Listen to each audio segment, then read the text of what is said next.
Of course, part of the book, there's writing is so awesome. There's so many great parts, but part of the joy is in creating fresh and new when you're sitting there at the page and you're coming up with dialogue on the fly.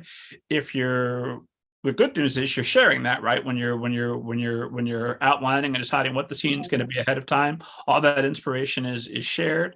But when you sit down and it's just one of you drafting the scene, where are you finding that buzz while you're drafting, or is it just like taking dictation at that point? You can quickly write it out and move on to the emails and the social media. Oh, easy. You go ahead. I think that social media came to our life a year ago. So at the beginning of Retro was no social media, so it was a little bit different. Now I feel like I wake up and while he's drafting some scene, I'm with social media to start the day, and then I check what he has done, and then we work together, and then back to social media, and then work together, back to social media, he goes to sleep, I work alone. That will be more or less the whole process, I would say. And the social media does, and just social media and marketing, all of that stuff makes it a lot more difficult, right? Because you're trying to really be in the zone. You're trying to just, I need to kind of turn off the world. That's why I listen to music. And then if I get an email, and then if I get this, it's so many things. Sometimes it can be a lot. So, I just cherish those moments I can get where I'm just writing, or if it were weekend, Saturday is a great day. No emails, no nothing. We love to write on weekends. Social media posts usually don't do as well as on weekends, so we can take a break from that, and you just, we'll work and write really well. Yeah. And so prior to having a book to promote, did you guys do some sort of retro type challenge where you stayed off social media for a while? I did like 10 years of retro challenge. I did like 12 years of retro challenge. Yeah. I mean, I'm a 91. I'm 93. So, we spent our time definitely living that. But I mean, what made this so interesting to write about was like, we both lived on the verge as a millennial and zillennial of I know what it's like to just live in a world without any of this stuff. I remember what T9 texting was. I remember some of those things. So it was really interesting that I straddled both worlds. And so did Sophie, to be able to go, okay, let's write about both perspectives. And we feel like that's something that's really germane to our generation.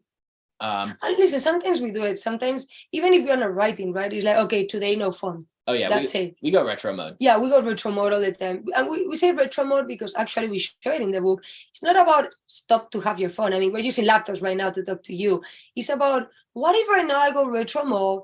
I spend my evening with my friends, and tomorrow I will take my phone again, use the alarm application so I can wake up on time and all that. But sometimes some moment to stop to use that thing. Yeah, it's nice to decompress, just because like almost all of our lives are about 13 hours a day on average is what we spend in front of screens. And it makes sense from, we'll talk like this and I'll write, then I'll be on my phone sometimes, and then we'll watch a movie at night.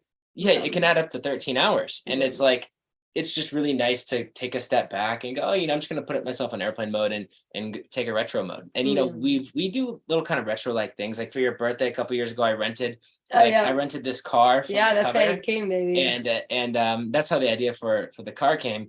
And we went out everywhere for your birthday and drove around and listened to all the favorite songs. The songs, exactly. Just like Axel and Luna in the book. So we have our moments. We definitely have our moments of retro. I just feel like it's good because, maybe one time our publishers are sending us emails. We can just be like, oh, we're in retro mode, like, sorry, we didn't see it. Like, that's it, just following the book. Yeah, I remember that thing you published. Yeah, that's why we're not responding. I'll be very curious to see how well that works going forward. It doesn't work. No. It doesn't work for anyone. Sophie, retro mode, she's like, come on.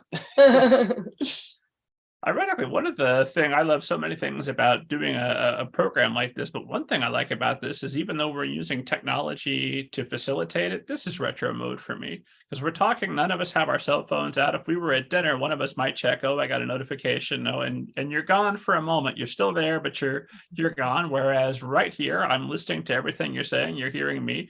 We're communicating. I'm not checking those midterm results or anything else. It's just us. So we're unplugged.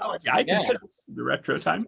That's true. By the way, I have a little prescription for you for that whole, dinner table phone thing. I had this game I put with my friends. We go out to dinner and everyone puts their phone on the table face down. You stack it, and whoever grabs it first has to pay for the bill. That's a good Effective. and you just put it down and you see them buzzing and you want to, but it forces you all just to, I don't know, talk even Not with more. your friends? Talk even more than you would have before. And it makes for a fun day. Because, it's like kind of like retro. Like if one person was taking the challenge, it would really suck. Like it would suck. You're like the only person without a phone. Yeah, that's called go to a cave. Yeah, That's it. that's not what we're proposing. It's like everyone does it, right? You do it as a group of 5 people, or you do it a group of in the book, it's it's hundreds, it becomes even more, it becomes a phenomenon. And that's fun, right? Because you're all living this experience and you're all with living your this friends. thing. That's why at the dinner table, if you all put the phone down, then it's fun. If one person puts it, it sucks. Can you imagine? Well, you can't imagine because you've been present for it. But if you're the person whose phone is buzzing and like, oh, I bet it's that really important thing I've been waiting for, I'll risk it, I'll take it, and then it's like just somebody complaining to you on Twitter, like, no, I gotta buy dinner and I didn't get the message I wanted. Or it's somebody who's calling you, and then other people see that you actively see you screen a call. You don't want to be in that situation. Yeah. Like, is this what happens when I call you? Why are you calling, you monsters? Text.